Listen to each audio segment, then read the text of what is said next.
Hello, my loves. Continue to update new stories on Reddit, and don't forget if you like it, please subscribe and like it. Now let's start new stories. Story 14 years and I kept your secret. It costed me myself. When I was 14, my boyfriend broke up with me, and I had the bright idea of dating his best friend right afterward. Well, after 2 months of dating Chris, I knew it was not going to work out. I didn't have feelings for him like he did for me. I told my mother I was going to break it off. She told me not to.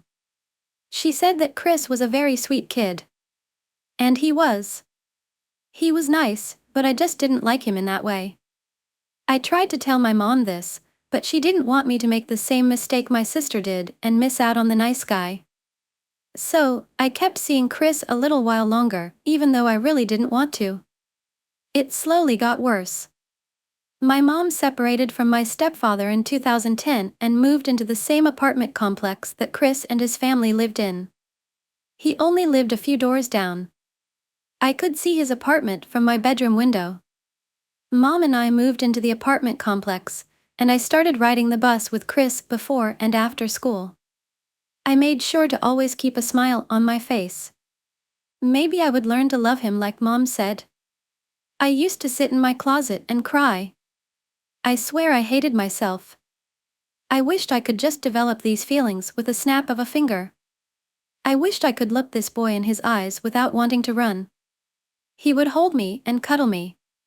I couldn't let how I really felt show on my face, or else Mom would get upset. This is where the story gets complicated, and if you're still here, thanks. I'm not sure how or when or why it started, but Mom pretty much said I was not being flirty enough with Chris through text, not texting like a girlfriend. Makes sense, since I did not want to be his girlfriend in the first place. But I was trying my best. I felt like I failed her. So, Mom took over. She started texting Chris, pretending to be me. She would tell me anything I needed to know before I went out with Chris anywhere. So, she was the person behind the phone, but I was the one Chris was dating. After a while, I could tell he was starting to wonder why I acted so different in person than through text. We dated for a little over a year and 2 months. At some point, Mom suggested to Chris that he should also join the community play I was in after school. One more place I couldn't hide, had to keep pretending to be the girlfriend around my castmates. She even invited him to go out of state and meet family with us during Christmas. God, I hate this memory. I remember telling her I didn't want him to go. She told me it wasn't a done deal anyway, his parents probably wouldn't let him go. I prayed and prayed he wouldn't go. My heart sank when I felt the car pull into his driveway and I heard his parents talking to mine. For the entire 10-plus-hour car ride there and back, including the entire 4-day vacation, I had to put the mask on. Smile when he cuddled me. Giggle when he would tell me how much he loved me. Inside, I felt like the fucking devil. He deserved someone who had those same feelings for him. Okay, time for a plot twist, just to keep things interesting, of course. At some point, some girls started to bully me online, leaving mean comments. In all honesty, they never bothered me that much. But Mom created a fake account, pretending to be a teen girl the same age as me, Molly. Molly was my age, and we met through my older cousin who was in the foster care system in a completely different state, so we only kept in contact through text messages. Keep in mind, Molly is not real. But to me, she was. Mom would stay up for hours at night looking for pictures and editing them online to make them all look like or similar enough to what this Molly girl looked like. I don't know if I can write in words how deep this went. Molly needed friends to be real, so Mom purchased multiple burner phones for each one. She had multiple spiral notebooks with all the different login Facebook accounts for each person. She would only really use Molly, or as far as I know, to talk to people. I found out later she didn't just use Molly to reply to rude comments. She had me talk and act like Molly was real when I was around certain people. Oh yeah, I saw Molly last week, etc. Right before Mom let me break up with Chris, I started secretly dating a boy named Frankie. I was head over heels for Frankie. He was my first love, and we ended up dating for a little over 2 years. Ready for another plot twist? Frankie had a younger brother named Marco. Both Frankie and Marco did not have the best home life with their guardian. Oftentimes, they would get locked out to sleep in the backyard, or they would have to find something to eat in the dumpster behind the fast food restaurants where they lived. When my mom found this out, she invited them both to live with us. Frankie was 18, and Marco and I were both 16 or 17. Marco is only 8 months older than me. Mom came into my room and laid down next to me one night. I could read the text on her phone over her shoulder. It was from Marco, and it had a winky face. I don't recall what it said, but it made me uncomfortable. I told her, "Mom, he's flirting with you." She tried to brush me off with, "Oh, don't be silly, he didn't mean anything by it." A few days later, they both came to Frankie and me and confessed they started dating. Neither one of us took it well. Mom and Marco argued and fought a lot. It was almost every night we went to sleep listening to an argument. After a while, Frankie and I broke up, and he moved out. No one knew Mom and Marco were dating. It was a secret, one that couldn't come out. Why? Because Mom was trying to get custody of my brother's 3 kids because he was, and still is, struggling with addiction. I couldn't let anyone find out about Marco and Mom for my niece and nephew's sake. That's why I always kept my mouth shut. That, and I felt my mom deserved happiness. She was forced to marry my dad at a young age. I'm in therapy, I know now none of this is an excuse for what she did. She had issues and never worked through them, and now I get to suffer. Before Frankie and I broke up, we went on a trip to the beach. All 4 of us together. Mom and Marco shared a room, and Frankie and I shared the other room. Looking back now, I know how bad this looks. But back then, I was just excited to be with my boyfriend. One night was spent being the mediator between Mom and Marco because they got into an argument. I always defended her. Whenever people would ask why Marco lived with us when he wasn't related to us, I kept the secret. But now I know the truth. After my stepfather passed away, I did what I was always scared to do and did the math from the memories I can remember. And the math broke my heart. You were 45. He was 17. You keep saying, "Oh, I wish you would get over the problem you have with Marco." If he wasn't here, who would help me? I never chose Marco over my kids. Bullshit, Mom. And you know how I know that's bullshit? Because Marco still lives in that house with you. Multiple family members have told you how they felt about Marco, and not once did I say you ever chose him over your kids. But the truth is, you absolutely 100% have chosen Marco over your children. Remember when Marco told me I was the reason for your blood pressure rising? Or what about that giant mirror he broke with his fist while y'all argued? You drove him to the ER while I cleaned up the glass. I asked him to put the dishes away, and he cussed me out, so I locked him out of the house. He climbed through a window to get back inside. I thought that would have been the final straw, but no, he's still here. I realize now, Mom, you're a narcissist, and I love you, but you hurt me, and I spent my whole life safe inside my mind. Now I have complex post-traumatic stress disorder, trying to just figure out who I am at 27 years old. Story, AITA for choosing hockey over my GF. For context, I come from a hockey family. Everyone on my mother's and father's side of the family watches hockey and/or played hockey. We may not all support the same team, but it is a collective interest in our households. I played house league for 12 years, and even to this day my friends and I get together about once a month to play road puck at a local park. A few years ago, I 19M and my girlfriend 19F were 10 months into our relationship.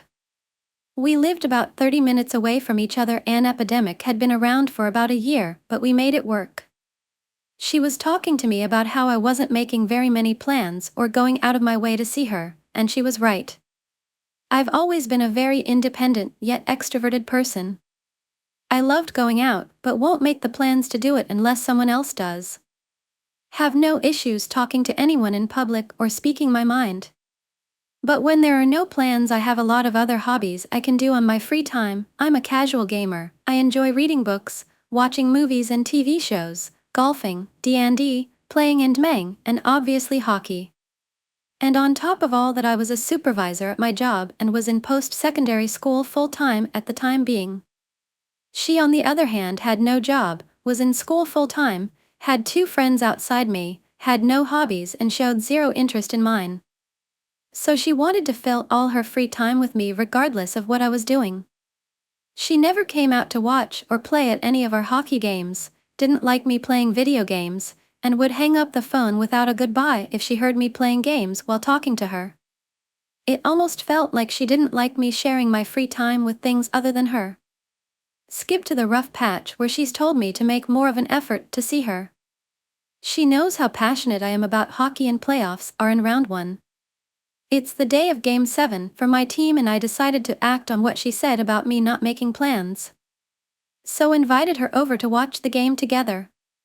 When she arrives at my house, she's decided to bring her 2 friends along with her without permission. Remember, this is during epidemic and my mother was paranoid at the time, so my GF could come in but not her friends. Since they all came in her car, her friends have nowhere else to go. It's 30 minutes to puck drop, so I decided to try and help the situation by going out with them to grab a quick bite to eat and hang for 30 minutes. At 5 minutes to drop, I'm telling her it's time for me to leave because the game is going to start. She tells me to remember that our relationship is rough right now and that we really should be spending more time together. I said yes, and this hockey game is very important to me and I wanted to share that experience with you, but you decided to invite your friends who you are now responsible for without asking to see if it was okay first. She drives me home, but the ride is dead silent. When I get home, she gives me a kiss goodbye and I said, "You can bring them home and come back if you want. But my mother is never going to let them in." She said, "I'm just gonna go home." I said, "Okay, I'll be watching my hockey game. Text me when you get home safe." So she left. My team ended up winning Game 7, but she called me that night and ended the relationship because I chose to watch that game over spending time with her. So am I the asshole for choosing hockey over my girlfriend? Story, Wibda, if I tell my friend's boyfriend she cheated on him. My boyfriend, 28 years old, and I am 28 years old, have been together for 4 years. We've had our ups and downs, and there is way more than I could get into about some highly upsetting and unhealthy things that have happened. I've chosen to get over them, but I'm starting to question myself and the relationship over something that happened last night. I have a reminder on my phone that goes off silently every hour, 1-minute dance party, and I use it during the day when I'm working to remind me to get up and stand. I've had this for about 2.5 years. My boyfriend defensively asked me a month ago who was texting me in the middle of the night. I got confused and asked him what he meant, and he said he heard my phone vibrate. I explained to him that I have my reminder, which we've talked about in the past, and also that we have a security camera that gives me notifications. I showed him my phone and he said he understood. I didn't like the tone and the lack of confidence he showed towards me, but I decided it was fair enough for him to ask. We've also talked openly that we don't care whether the other looks at their phone, never happens, but we know that it's fine. I truly don't care because I have nothing to hide. I woke up in the middle of the night last night to him demanding to know who I was texting. I was so confused and saw that I was leaning over my phone on the side table. I think I was turning my phone over in my sleep because my notification went off for our security camera and the phone was lighting up the room. I'm not sure because it all feels like a dream, but he was angry and demanded to know who I was texting. I stated I didn't know because in that moment I wasn't sure what was going on. He demanded my phone and I handed it over and he scrolled for a while, then gave it back. I put it on my charger and fell immediately back to sleep. It all felt like a dream, and I thought it was until I woke up this morning and really thought about it. I've explained to him why my phone will sometimes light up in the night, doesn't vibrate for security camera, light one time, vibrate for reminder. He knows. I should turn it over before I fall asleep, but that's my own forgetfulness. I feel like his lack of trust in me is complete unfair as I have never given him a reason to doubt me, ever. I don't have any male friends as I haven't spoken to any of them since college. I work from home so I have no coworkers I'm interacting with during the week. I hardly ever leave the house. He uses my car and is gone a lot and I am always here. We have security cameras which he has access to so he literally could see if I left and when, but that never happens because I'm home 95% of the time and if I'm out of the house I'm usually with him. So I feel like it's unfair and insulting for him to even have a sliver of doubt towards me. I have very truthfully spoken to him how I feel about cheating. It's a non-option and I would never. I've also told him that cheating is completely unacceptable to me, and if he ever did then it would be over. There would be no discussion. I thought he actually heard me when we had these discussions. I, Nick, 20 years old, found out my friend, Grace, 19 years old, is cheating on her current boyfriend, Michael, 19 years old. I told her I would tell him what she was doing and give him proof, screenshots of conversations. My friend is actually also my ex-girlfriend. We dated over a year ago and separated because I myself had found out she cheated on me during the relationship. She had moved back to the town I live in January of this year and was not dating anyone that I was aware of since I asked multiple times and was told she was single. Me and her started a friends with benefits situation that only lasted until the first week of April. I knew she would be talking to others and she knew the same about me. Where the issue comes into play is that in the last week she has told me she has a boyfriend and has been dating him for quite some time. When I tried to get clarity about the timeline, she would not give me one. I only wanted to make sure that I wasn't a part of an affair on her side of their relationship. I wanted to believe she would not do that again because the way everything blew up in the past with her cheating on me, she lost quite a few of her close friends as well as our mutual friends. I then got messages from a couple different people who either were her friends and knew the timeline of her new relationship or were guys she was also having friends with benefits situations with. It turns out she started to date her boyfriend the beginning of March but continued to do all the things with me and two other guys. I confronted her 2 days ago and told her I knew, and that I thought she had grown up and realized that cheating on a partner doesn't get you anywhere in life. I did ask for her side of the story and asked her why she wouldn't tell me or these other guys that she got a boyfriend because I know, at least for myself, I would have cut off our arrangement. She then went on a tangent about how much she regrets it and she knew it was wrong but didn't want to give me up. Also stating she didn't know if she really wanted to be with him and wanted to see if there was anything between her and one of us other 3 guys. When she was done explaining herself to me, I told her what she did was wrong, even though she ended the FWB situation with me almost a month ago and we are just friends. She continued the other 2. She tried pleading with me after I said she was wrong in her actions. I told her I was going to make her boyfriend aware of what she did, and made sure she heard from my mouth that I was not doing it out of jealousy. I was doing out of respect for the guy she is dating. Now to yesterday when I was planning on sending the message to her boyfriend about her infidelity. She sent me a text in the morning begging one more time that I don't tell him anything, and I obviously told her no and that I will be telling him.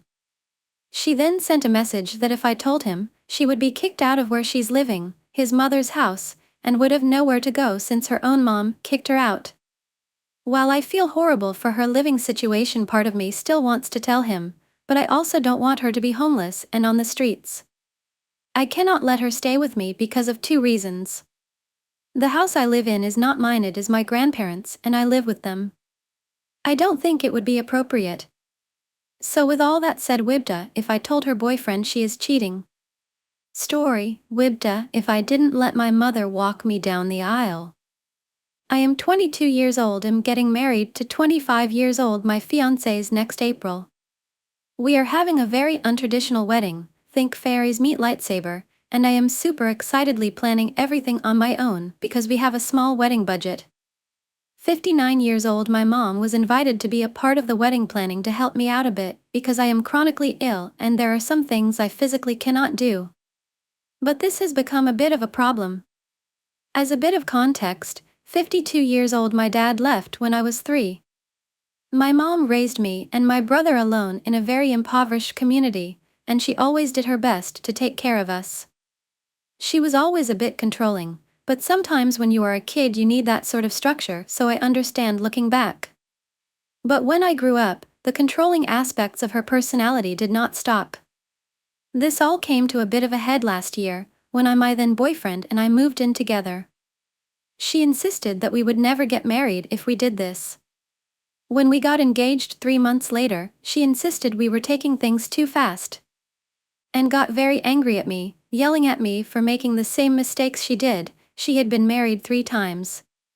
And then, a month later, when her sister found out we were living together, she decided we needed to go ahead and get hitched so we wouldn't be living in sin. All of this I chalked up to be my mother being controlling like she always was. I have learned to ignore it for the most part. But she recently has crossed a line. As previously mentioned, I am chronically ill, and I am getting a lot of medical tests and things done and am trying to get treatment to mitigate some of the pain and fatigue I currently have. Recently, after a trip to the ER, I called my mom to inform her of what was going on, and she began insisting that fiancé would leave me if I continued to act as sick as I do. She has also mocked every single choice I've made about the wedding that would make the day easier for me. I was rightly very upset by this, as I do not have control over my own body and have been dealing with debilitating symptoms since I still lived with her. She is now discussing some very personal parts of my health journey, including my menstrual cycle, with family friends I have not had contact with for years. When I tried to confront her about disclosing such personal details of my health and body, she insisted that she was in the right and that I was just being hateful to her like I always am since I met fiancé. My mother was going to walk me down the aisle while my father was going to officiate. He is a minister, so it was a nice way to keep the peace between my parents. But now I am not sure I want her to talk me down the aisle because she is only causing me stress and grief about my relationship with my mother. I am also not sure who I would get to walk me down the aisle if it wasn't her, but I know that I cannot maintain the relationship as it currently stands, so I don't know what to do. Story: AITA for keeping my son away from my in-laws. I am 22 years old female and my ex 25 years old male had our son in early October of 2023. For privacy purposes we are going to call my ex, Justin. Justin and I always had a great relationship with each other. In the beginning everything was great, we were a perfect couple. Our families loved us and often invited us to family gatherings. His parents, let's call them Jessica and Michael, and stepdad, let's call him Kevin, never got along with each other. A little backstory: Justin's parents separated when he was 16 due to an affair that Jessica had with Kevin while still married to Michael. Michael and Kevin were best friends, so I understand why Michael can't be around both of them. As a side note, that Michael and Jessica had Justin when they were in their early 20s. Justin lived with mother, so I often hang out at his mother's apartment. Jessica and I got along really well until the day I found out I was pregnant. When Justin found out, he was shocked, and so was I. We both talked about it, and it was a tough decision whether to keep our baby or not. Obviously, we decided to keep our baby and start a family of our own. We announced the pregnancy when I was 2 months pregnant. My family was very supportive, however, when it came Justin's side of the family, it didn't go so well. Jessica and Kevin were not as supportive, as they talked to Justin privately then talked to me. They suggested for me to rethink my choices and get the abortion. Justin and I explained that we already had a talk about it for a while, then we decided that we want to start a family of our own. Jessica didn't take this very well and told me I will become a single mom if I don't rethink my choices about keeping the baby. I was hurt when she said this to me, so I sternly said I'm sorry, but we are keeping our baby. She stood silent, and the rest of the time being there with her was awkward. A week later she decided to kick Justin out and demanded that Justin lives with me since we want to keep our baby. I would, but I live in my family's home, so I can't take him in immediately out of respect for my family. I explained to her exactly that and was very upset, saying that Justin had a week to pack his things and leave her home. Long story short, Justin ended up living with his dad until the birth of our son. 2 weeks before my due date we held a baby shower. Michael throughout the pregnancy was helpful with Justin and helped organize the baby shower. Jessica and Kevin, of course, was not invited out of respect for Michael. Jessica blamed Justin and I for not inviting them, even though I have suggested to have 2 baby showers so she isn't left out. She said that we are the reason the family is not together. Jessica soon stopped keeping contact with Justin and only talked to him when she is updating him on his credit card payments he needs to pay since she is using it. The day on our son's birth, everyone got to meet him, including Jessica and Kevin. I asked everyone to not post my son on social media, but pictures are allowed. Jessica knew this and posted him on her Instagram anyways. I was extremely upset and asked Justin to talk to her about it and respect my boundaries. Justin moved in with me and my family.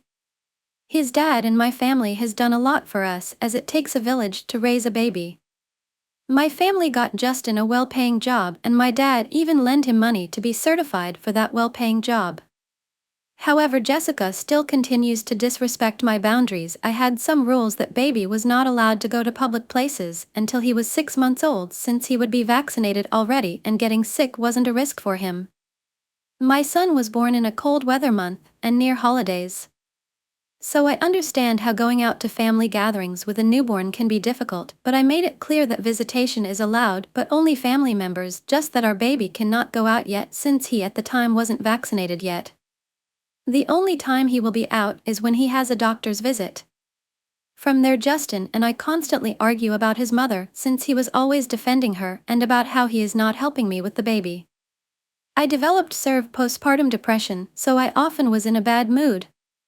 One day Jessica was going off about me gatekeeping her grandson and doesn't want to visit our home since she is running her thrift store business and is too busy to come by. I went completely off on Jessica. I was so fed up with her disrespectful behavior around me and constantly disrespects my boundaries for my son. That same day Justin came home with both Mark and Jessica, grabbed his things, left me and our son. I became a single mom raising my son alone. Justin hardly asked about our son. At one point he took me to court for a retraining order to try to take away our son from me with no visitation rights, saying I was unstable to be a parent even though my postpartum depression was treated and I've gone to therapy. The order was denied since there was no proof of me being a threat. His parents support him leaving our son. So I filed for child support, joint legal custody and sole physical custody to me, with Justin having visitation rights. I am not one to keep my child away from his father regardless on what happened between us. My family and I respects Justin as my son's father and still welcome him to see our son, but he doesn't make the effort to. Michael, Jessica and Kevin are all of a sudden friends during this whole process. I decided to also file that those 3 are not allowed to see or contact my son until he is the age 18. His family members think it is not fair, but my family are with me with it. Story: AITA for breaking up with my BF before college. Me and my boyfriend have been dating for 2 years on and off. We met sophomore year but started dating junior year, and we have broken up about 15 times since then.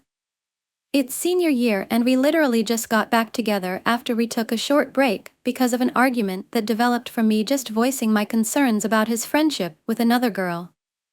I am not the kind of girl who is totally against my boyfriend having a girl BF, cause I have guys who I consider close friends.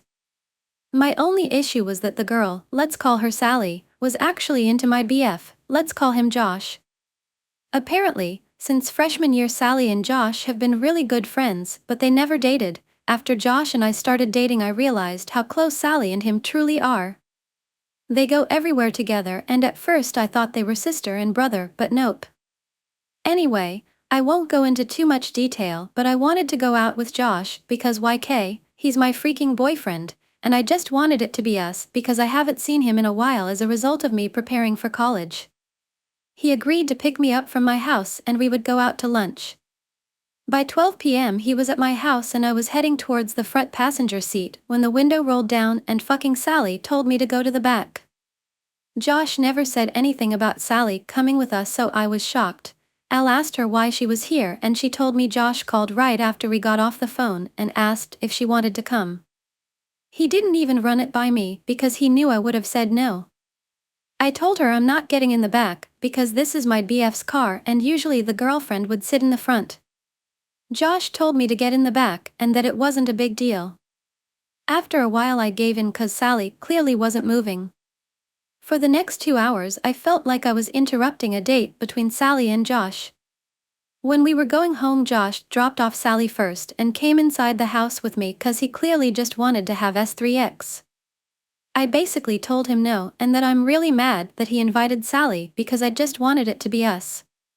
I then told him that I feel like I'm not his GF and Sally is, and that he should just be with her and not me because they clearly both a thing for each other and I'm tired of acting like I don't see it. He basically shut down everything I said and told me him and Sally were just friends. I told him that we should just end this because I don't have the emotional strength to deal with this anymore. We're both going to college soon and I just feel like he was going to cheat on me or break up with me then. He called me a selfish TCH and told me that he was hurt that I'll even thought of him like that. But I still believe what I was thinking in that moment. Story, AITA for telling my partner she is neglecting the dog. Me, Mark, and my partner, Rose, have been in a relationship for 3+ years. She is a pilot and I am a manager at a retail store. As you read in the title, she has had a dog for over 3 years as well. Last year she moved away because she found a good pilot job, but unfortunately the places she found to live in do not take dogs. This wouldn't be a big problem since her parents offered to take care of him for however long she needs it and I live in a small house with my family and a cat. Her mom and dad are amazing guys, they would do anything for their daughter. The mom have some health issues that prevent her from walking the dog and the dad only walks him when he needs a little more.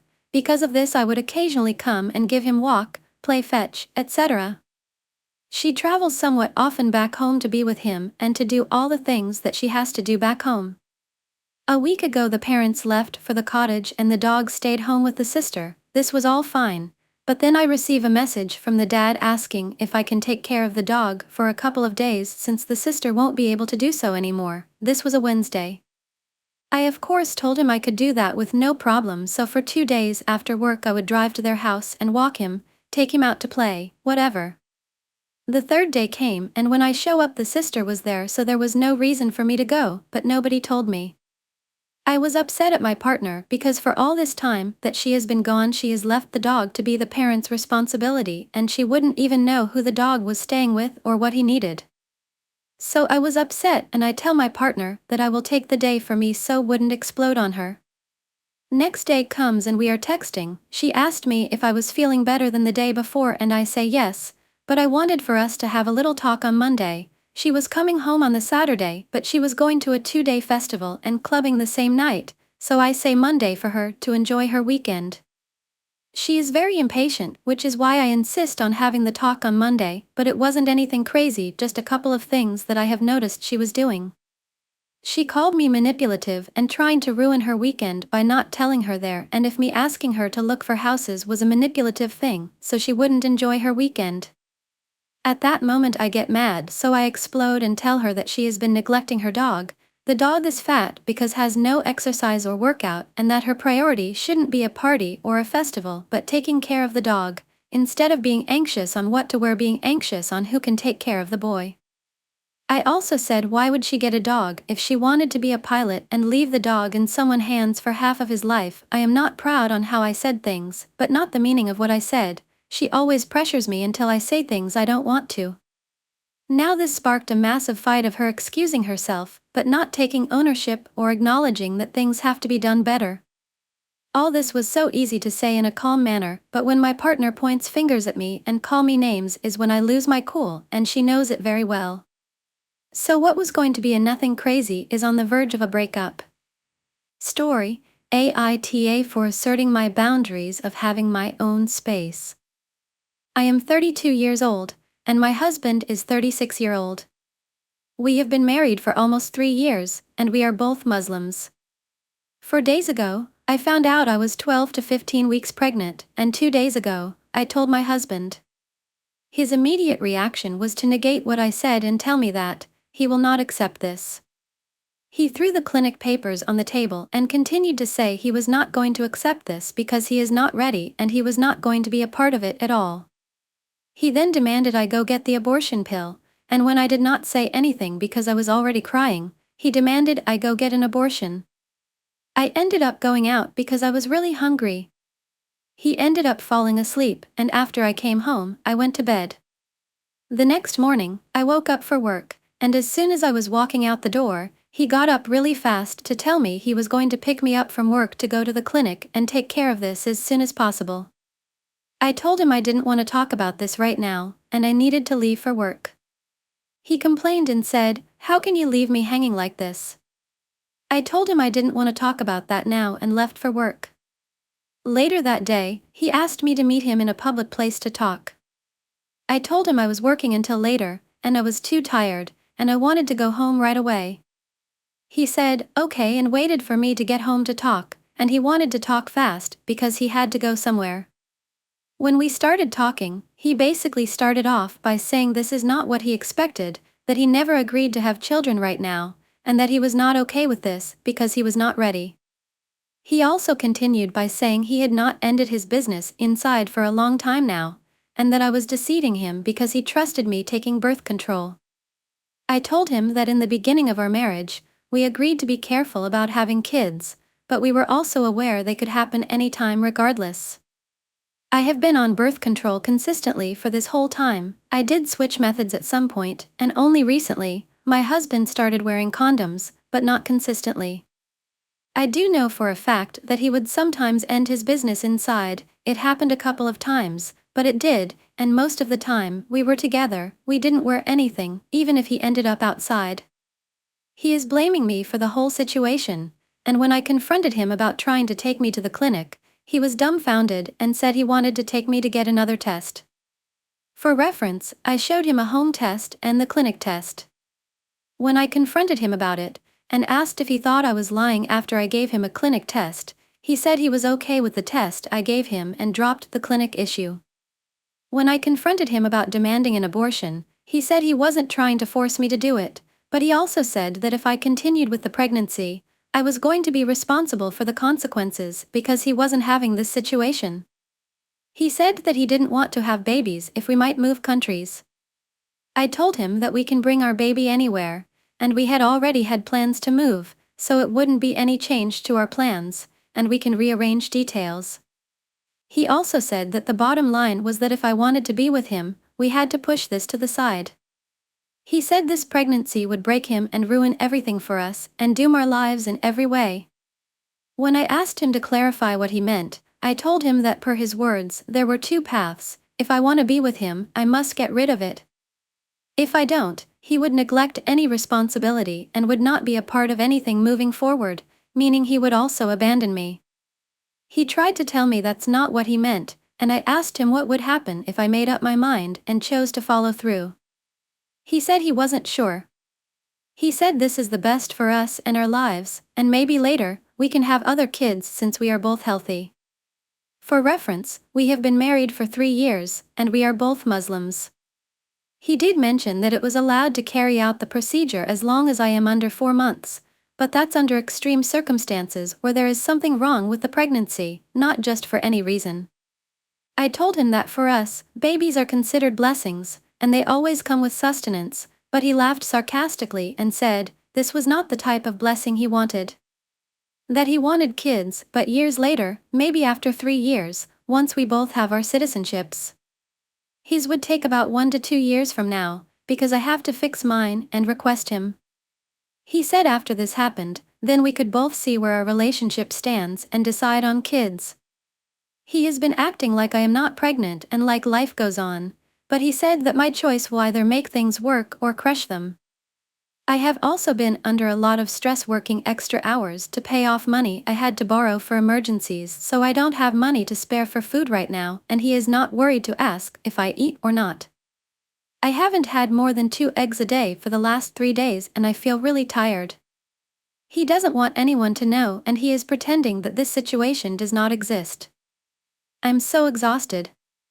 Story, AITA for asking my ex-fiancée to prove she wasn't cheating. My ex-fiancé is Ashley, 20 years old, and I am 25 years old, met online in January of 2024 and proceeded to talk for about a month before finally meeting in person. During the time we had been talking, she told me she was looking for a man who would treat her right and was not an abuser or a user. She told me she was in previous relationships with other guys who hurt her physically and emotionally. Little backstory about me: I was 24 at the time and was actually never in a relationship before. I was also a virgin. Having been rejected and hurt by women so many times, I started to turn cold inside. Back to the story, we both told the other what we were searching for, and it was actually the same thing. Ashley told me she wanted a relationship where we would communicate our problems and work through them to better grow as a couple. I agreed with her on this. After we had our first meeting in person, we decided to be in a relationship. She promised to never hurt me, and she promised she would never break my heart. For the next 2 months, everything was amazing. I was so happy to be around her and text her every morning and night. Those were the highlights of my days. Everything was going well, and she would even come over a couple of weekends and spend them with me. She was even there for my birthday, and I couldn't have been more happy. I got a ring for her and proposed to her after a little over 3 months of dating. Yes, I know, absolutely stupid idea.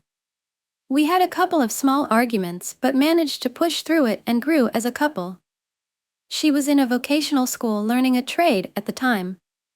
She injured her leg in a ski trip and had a hard time walking on her foot due to the swelling. I went to the store with her and bought her a foot brace. After a few weeks, the swelling and pain went away and she was recovered. Then one day I got a call from her asking me to come get her because she was getting kicked out and needed a ride. I dropped everything and immediately drove up to her and brought her home. The whole ride she was emotional, and I did my best to comfort her and support her. She stayed with me for a week before I took her back to her parents and got her all settled in. Throughout the next weeks, she and I stayed in contact and talked every day. We were making plans to get our own apartment and live together. We were even planning on starting a family soon. By the way, Ashley's parents and I had a good relationship. They seen right away the kind and caring young man I was. They were happy I was with Ashley and wished us both so much happiness. Everything was so great, and I was never more happy and couldn't wish for anything else. Then one day I get a call from her father, and he said he didn't want to tell me, but thought it best I should know. When he said those words, my heart began to crumble. He told me that A had been coming home super late and was around different men, and while he told me he had no evidence of anything, he disclosed that she had a history of cheating and did it with her previous boyfriends. My heart was in my throat, and I was concerned because I had felt like something was wrong the last 2 weeks when she was more and more distant from me. We had gone from texting every day to maybe once a day with her only send 1 or 2 words at a time. But for that last week before, she never said I love you back to me. As my mind began spinning, I told him I would figure out what was going on. At that time I was at work but couldn't focus and felt like my world was crumbling around me. I ended up telling my manager what was going on, and he understood and told me to go take care of my personal life. I left work and sat in my car. I proceeded to message her, hoping with all my heart that it wasn't true. When I texted her, I was asking for her to share her active location with me and just to tell me who she was with. She continuously dodged the question and tried to turn it around on me. Eventually she told me a fake first name of a boy and a town they were in. However, the story didn't match the one her father had told me. She was supposed to be swimming with a female friend of hers in a town that was nowhere near where she said she was. When asked for her to share her live location with me, she told me we were over. She never once gave it a second thought or anything. I was devastated by it. I went from being one of the happiest men in the world to having that entire world crash down around me in seconds. After she devastated my heart, I got in touch with her family to let them know. They invited me over that day and felt bad that it had happened that way. The parents tried to comfort me and encouraged me that everything would be all right. But never once did I turn her family against her on purpose. There is more happening on their side, but that's not something I will be sharing here. Ashley and I talked a few days later, and she blamed me for everything wrong in her life. I was trying to be civil and nice, but she deliberately tried to hurt me with insults. Later that same day, I ended up rolling my car while driving down the highway. She never once cared. I am still recovering from the wreck, and my life certainly has been a rough one lately. I never did get any proof, but she was acting weird, and others that know her believe she was cheating on me as well. I know I was definitely not smart by jumping into the relationship that fast. The truth is, I fell in love with a lie, and she used me for financial help. Story: AITA. My girlfriend threw a water bottle at me at a party, so I yelled at her. I am 18 years old, and 18 years old my girlfriend of 4 months were at a party a couple of days ago with our friends. Everyone was having a good time and getting plenty of drinks in, my girlfriend included. I had a couple of drinks, but nothing too crazy as I don't really like alcohol due to my mother's alcoholism. When I was a kid, she always drank peach or raspberry flavored vodka, would usually hit my siblings and I while drunk. To this day I cannot drink peach-flavored drinks, alcoholic or not, without immediately thinking of how terrified I was as a kid just from her breath. Anyways, I noticed my girlfriend was quite drunk pretty early on in the night, so I tried to encourage her to drink more water and wait longer between each drink, so that she wouldn't get sick or blackout because she's on medication which could have adverse effects, so that she wouldn't be hungover the next morning. She constantly ignored my offers of water, instead choosing to continue the drink she had. We sat down on a couch with her between me and one of our male friends to play some drinking game.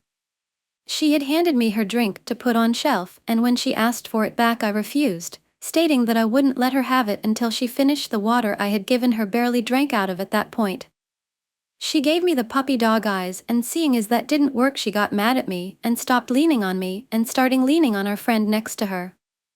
I asked her, what was that for, and she replied, he's not being mean to me, so I got a little frustrated and grabbed her drink to put into the other room until she had finished the water. As I was walking away I saw her groaning in disapproval, like a toddler when their toy gets taken away, and she picked up the water bottle. I stopped and turned, but before I could say anything she threw the water bottle at me, hitting me in the chest. I was in total disbelief. Everyone saw this happen, although they didn't see it hit me as a wall blocked their view. One of my friends said, "Awesome domestic abuse," in a non-serious tone, and no one seemed to care. Disbelief quickly turned into anger, and I was especially upset because I immediately thought of my mother and how she would have done the same thing to me. Still, not wanting to make a scene, I picked up the bottle, put her drink in the other room, and returned to sitting next to her, forcefully putting the bottle on the ground. I ignored her for the entire game to get my anger across to her, and once the game was finished she asked me if I wanted to talk. I said yes, but in a more private area, and we got up and moved, but in the same room as the basement we were in was all kinda one room, so we really weren't that far from anyone. As soon as we stopped walking I immediately started talking angrily, but in a hushed voice. I would never throw a bottle at you like that. What if you hit me in the face or eye? You could have hurt me, all this over a stupid drink. Just because you're drunk does not give you immunity over your actions. All this while she looked down and kept chanting, "I'm sorry, I'm sorry, I'm sorry." I couldn't see her eyes, but I noticed teardrops hitting the floor and I felt bad for berating her. I grabbed her in a hug and said it's okay while stroking her hair. I told her sometimes we're gonna do dumb shit and get mad at each other, but it's okay as long as we learn and grow from it. She kept crying and said through sobs that she didn't want me to leave her and that she doesn't deserve me. I chalked it up to her being drunk, but she has said things like that in the past. Some of our friends walked by with puzzled looks on their faces, so I just mouthed "it's fine" and waved them away. We sat down on the stairs to the first floor, and she continued to sob. Again, more people walking by asking if she was okay. She responded that she was just scared for us to go to university and that she didn't want me to be so far. For context, we're going to school in different cities, but neither of us are taking a car and we won't be able to see each other that often. After a while she stopped crying and there were no issues for the rest of the night. Even in the preceding days we haven't said anything about it and moved on, I guess. Story: AITA for cutting a girl out of my life for dating racists and homophobes and making me feel bad all the time. I'm half African, but passing so most people don't realize until I tell them. Which led to quite a few people starting to be racist towards me after being my friend for a while. One of which would make comments like calling me a monkey but then laughing about it and claiming it was just a joke when I would get annoyed. This girl, let's call her Amy, started dating that boy and would always complain to me about how racist he was when I would tell her about the things he would say, but also refused to break up with him. A few years later, she started dating this boy who would constantly make slave jokes. I should probably add he's white and would also make a lot of homophobic jokes. Amy is pansexual, so I never understood why she would want to date a guy like that, but she would get defensive when someone brought it up, so I chose to let her do her thing. After a while of this guy making dumb racially motivated jokes to me, a few sexist jokes and just generally making me uncomfortable, I confronted Amy and she claimed she also hates when he does that, but again refused to break up with him. She would also make dumb comments about my weight even though she was always bigger than me, constantly gaslight me and other people in our friend group, not invite me places, and then claim she just didn't think I'd want to come, and make comments about how I could never get a boyfriend just because I chose to not date yet. One day after I found out she made plans with everyone and didn't invite me again, I'd had enough and decided to just block her on all social media, removed her number from my phone, and ignored her in public. She didn't deserve my time or an explanation. Recently I started talking to a guy I really liked and found out a couple days later that he was actually dating Amy the whole time and was only talking to me because she suggested it would be a funny joke. I think that just proves that she didn't deserve an explanation, but Story, AITA for telling my BF I'm not as solely attracted to him anymore due to his weight. I know, judging by the title you're already thinking I am definitely the a-hole, but please give this a read and tell me your thoughts. Me, 28 years old and 29 years old, my boyfriend have been together for over 5 years now. I absolutely adore my boyfriend, he makes me very happy, such a romantic, always so thoughtful and always puts me first. Every day he shows he really cares about me, he gets along with my family so well, he already considers my family as his own, and an extra bonus, he is very handsome. He has a Labrador-type personality for sure and is always the life of the party. When we were first dating, his body type was a stocky, strong, rugby sort of build. However, his weight started to change from then. I did notice it, however, at the time it did not bother me at all. I just took it as its happy relationship weight. I'm sure you've all been there, including myself. We eventually did start to go to the gym together and would have a better balanced diet with healthy dinners, but still treat ourselves once a week. But over the last few years he would go through phases of going to the gym a lot and then completely stop doing any exercise or much moving around for long periods of time. I noticed he would hide food from me, as I would find food wrappers hidden under the car seat, or pizza and takeaway boxes hidden in storage cupboards of the house where he probably forgot about throwing out when I wasn't looking. I never understood why he would hide it from me at the time, as I wasn't very strict about what we would eat together. Now, it has got to the point where his weight was making me slightly worried. His breathing became much heavier, he would struggle getting up from the corner of the L-shaped sofa. He has a bad knee from a rugby injury a few years ago, but now the pain is getting worse for him. His feet would be sore going out for walks, and when we share the bed he takes up more than half of the bed. Shopping for clothes for him became difficult, as everything he would try in the store's biggest size wouldn't fit him. To give you an idea, he gained over 50 kilograms since we got together, and now he's categorically obese. I want to be together with him for the rest of my life. He is my life partner where I want to see the world with him, adventure with him, grow old with him. I don't want him creating any health complications for himself in the future when it can be avoided. Sometime last year I opened up to him about how I was starting to get concerned about his health. He didn't really say much, but of course I assume it's because you wouldn't know how to respond when someone tells you this. I understand it's hard to hear. However, he did agree with me and said he would try to make the effort to give himself a healthier lifestyle. Which he did. He started to lose a bit of weight eventually. He was going to the gym and was enjoying the routine, ate healthier, but we still treated ourselves in the weekend as I didn't want him to build an unhealthy relationship with food by depriving himself completely from the food he enjoys. However, the last 5 months he stopped going to the gym and gained all that weight back. Now over the last few years I started to notice my sex drive drop quite a bit. Back then I didn't know why. My boyfriend would question it often, but I didn't have an answer to it. The thing is, the low sex drive eventually didn't bother me at all, however I could tell it was bothering him. I love being around him though. I love cuddling and kissing him and being so close to him. Recently I started to realize that maybe it's to do with his weight.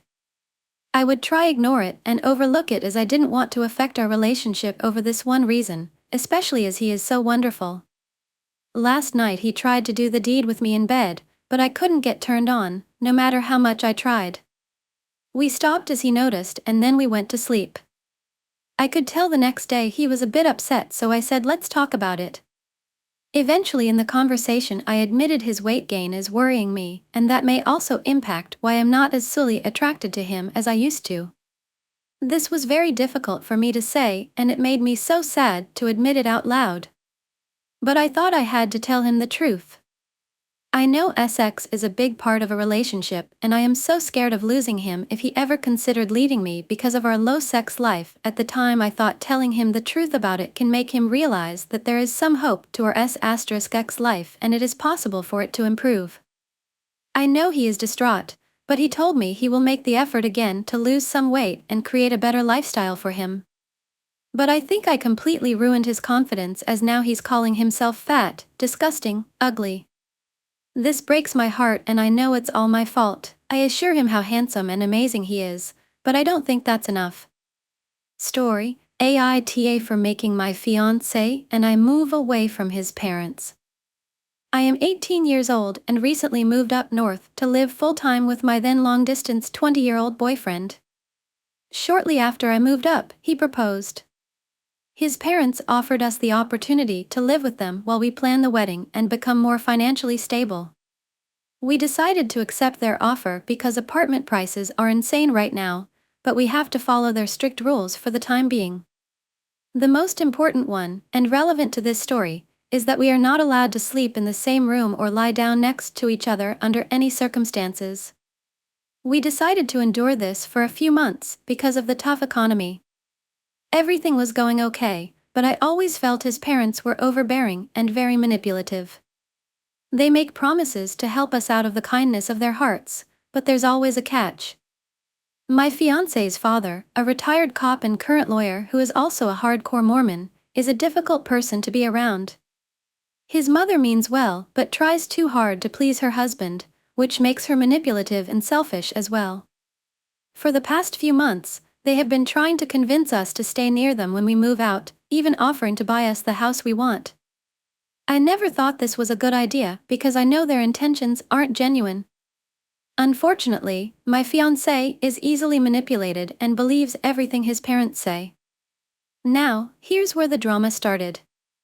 7 days ago, I had a bad gut feeling and decided to look through my fiancé's phone, which I had never done before. I found messages from an unsaved number practically begging him to reply. These messages dated back about 2 months.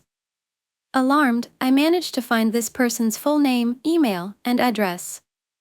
It turned out to be his ex, whom I had repeatedly asked him to block because she's not a good person and has tried to convince him to leave me before.